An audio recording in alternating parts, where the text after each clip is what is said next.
Okay, this is the Agon Institute, and this would be, let me find it here.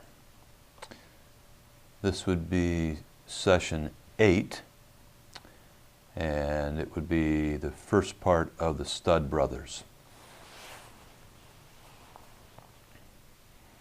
Hello, welcome to the Agon Institute, and the particular course that we're offering here in the Agon Institute is the 21st Century Models of Sports Ministry and Sports Outreach. I'm Dr. Greg Lindenville, serve as the professor. What a privilege it is to share with you some of these models from more modern history that can help us envision and conceptualize what our models in the 21st century need to be. So we've looked a lot in the past few sessions at the beginnings of the muscular Christianity era and some of the founders and leaders of that. And now we're going to start to get into some of those who were kind of the high water marks, if you will, of that era. This particular session is on the Stud Brothers. There were 3, and in particular, Kynaston Stud. So let's jump in, and you'll look at your PowerPoint notes that you've been provided for the Agon Institute, session 8, and now you're going to look at the second page there. The first page gives you a lot of the background books that you might want to read of or get more involved in, and if you're taking this for seminary credit or university credit and you've been assigned to a quad reading group, some of these books that are listed there would be the one that you might want to read if one of these particular people strike your fancy. So as I said, there were 3 brothers. You can see the picture there in your second slide on the PowerPoint. C.T. Stud, who we'll come to in our next session, J.E.K. or Kynaston, and then George. They were raised by a fairly wealthy aristocrat in England. Their father had been converted under the evangelistic endeavors while he was in England of D.L. Moody. So now you have these brothers who were influenced by their father and also a little bit by D.L. Moody. They were all world-class cricketers. And for those of us in America, that may not mean a lot, but to a lot of the world, literally billions of people, it means quite a bit. Early on, Kynaston was the most spiritually on fire of the brothers. And his impact on Moody and Moody's missions is quite well known. Now, he was obviously in the English language posh, meaning he was of the aristocratic strata. And we know this because cricket takes so long to play. And so therefore only the posh could play it. It could go for 5 days and still end in a tie. Different versions of it, of course.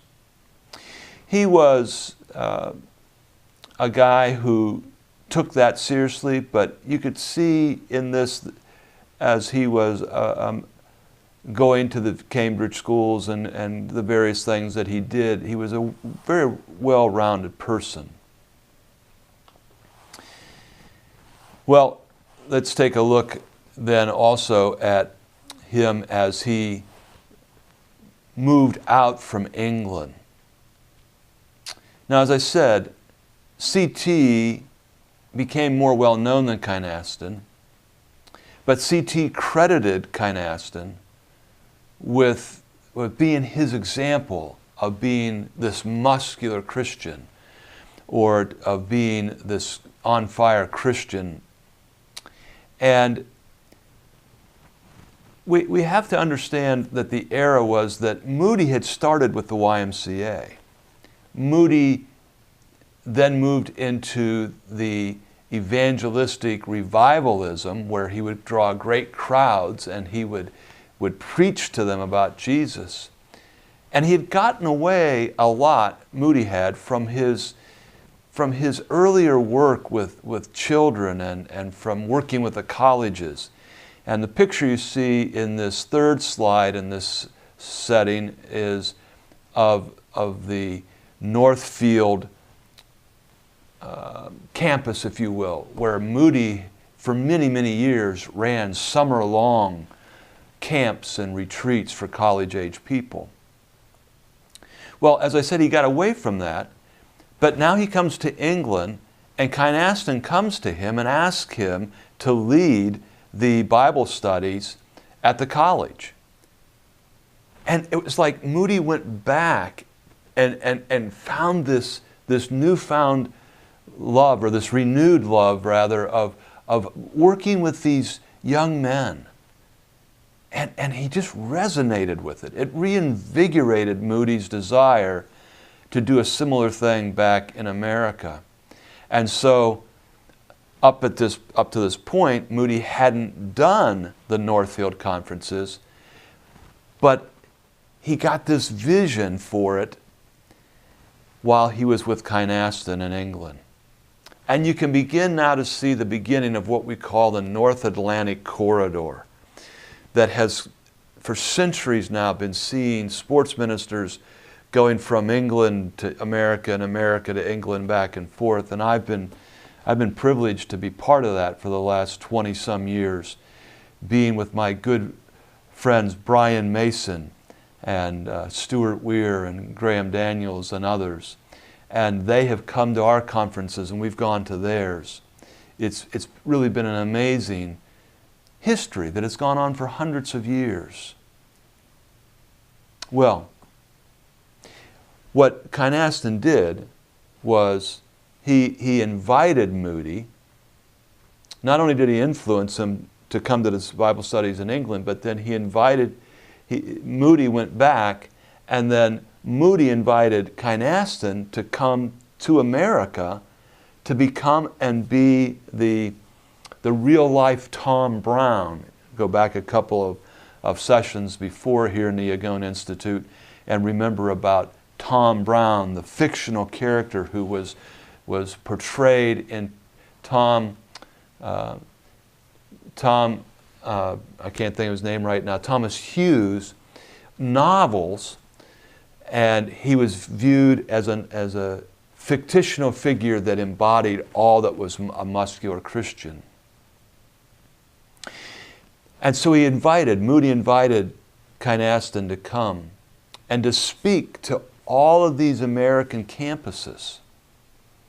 And in fact, he did. He came. In fact, he went to his bride-to-be and said, "We're going to take a 9-month honeymoon." Hey, she says, "That's great. Where are we going? America? Great, I love it. What are we going to do? We're going to speak to college students every day."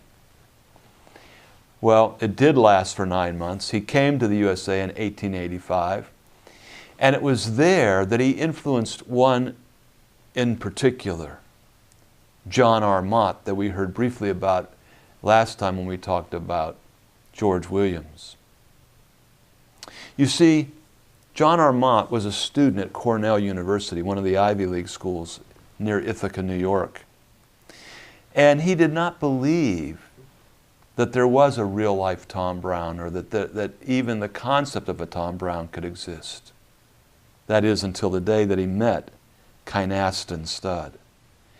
He sat back at the old botanical hall at Cornell University, skeptical. But as Kynaston began to share his faith,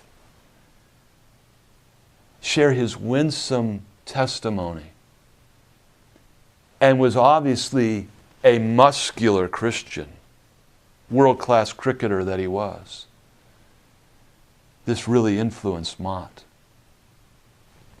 Obviously, this model can still be used when we have robust Christian athletes and coaches that are intimately involved with local churches and intimately involved with living out their faith. They can have a powerful influence when they verbally proclaim their faith. And in fact, those two, Mott and Studd, spent most of the next few days together. And in fact, Kynaston led John R. Mott to a personal relationship with Jesus Christ. Notice the relational side of that. That fourth slide now that you can turn to in your PowerPoint notes talks a little bit about the personal lives. Now again, C.T. is better known. Why? Because he had a biography written about him. Kynaston had nothing written about him. He lived a quiet life in London, became the Lord Mayor. See a picture of London in your PowerPoint notes. What we know about Kynaston comes from little pieces that we collect from different other things that were written. In fact, this would be a great research project for someone looking for a master's thesis or doctoral thesis. And so this even gives us a little bit of an idea for 21st models about how we need to write things. And the written word can be so powerful. But we really don't know a lot about him and his sports ministry and his continuing influence. But during his American tour, he met people like James Naismith, Amos Alonzo Stagg, C.K. Ober, Luther Wishart, R.C. Morse, John R. Mott, as we mentioned, and of course Moody. And while some of these names may not mean much to you now, as we go through the course, you'll see their models and see how Kynaston Stud's influence on them was so powerful. And it influenced an entire movement, and it continues to influence our movements today. You see, Naismith, Stagg, and Mott were influenced by his own personal embodiment of Tom Brown. And he was so influential with college students across North America because he was a muscular Christian. Ober and Wishart went on and they were influenced by his work with student ministries, and they really powered through the YMCA student ministries. Moody, of course, by his encouragement to deal again with college students, how important that was. And the importance of summer conferences. We should never overlook a wing of our sports ministry being camping, whether it's day camping or overnight camping. Let me get back to Mott just a second, because Mott said, and you see a picture here of a lot of these men, Mott described his spiritual awakening as quite a struggle. He said as he listened to Stud in the back of that botanical hall, he said, I was arrested by only 3 sentences that he remembered. Here's what Kynaston Stud said, the 3 sentences. Seekest thou great things for thyself? You can see it was a different era and the King's English is in place. Seekest thou great things for themselves? For thyself? Second, seek them not, but rather seek ye first the kingdom of God. This should be the basis of all of our communications as we develop our 21st century models. Well, now you turn to that next page in your notes. Here's some models that we can glean from Kynaston Stud. 1, be a writer. Our sports ministry movement, sports ministry in the 21st century, a great model is to be a writer. Mott was influenced by a Tom Brown novel. And then when he saw the real life Tom Brown, it resonated with him and he came to Christ. Tim Conrad, our colleague that is co-teaching this Agon course, has written a series of novels. They're having a great impact. Maybe God is calling you to be a writer.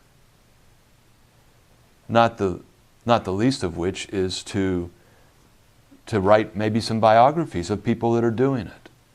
The second model, reach who you are positioned to reach.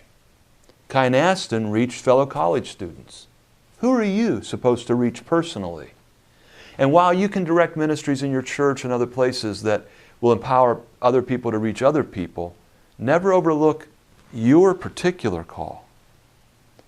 The third one is to always emphasize the Bible. Seek ye first the kingdom of God. He spoke the Bible and Mott responded. You see, J.E.K. Kynaston convinced the Y to increase personal dedication to more Bible study. And that's what gave the YMCA its spiritual fervor and power for well over 100 years. And where it still fulfills its original, it's still powered from that Bible. Are we doing good Christian work, but not really getting our people involved in Bible study? We have to transition people from our sports ministry into Bible studies, into the local church.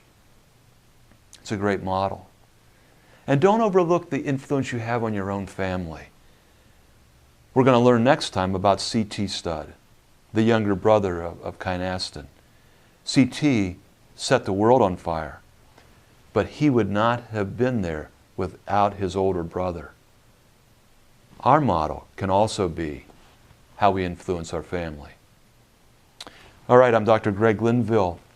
We're talking about the muscular Christianity era. We're learning not only models that they had, like Kynaston, speaking publicly, but also about personal things and interpersonal things that can serve as we begin to conceptualize our own models. It would be great for you to write down on your note sheets now how God's influencing your heart and your mind to think about new models for the 21st century.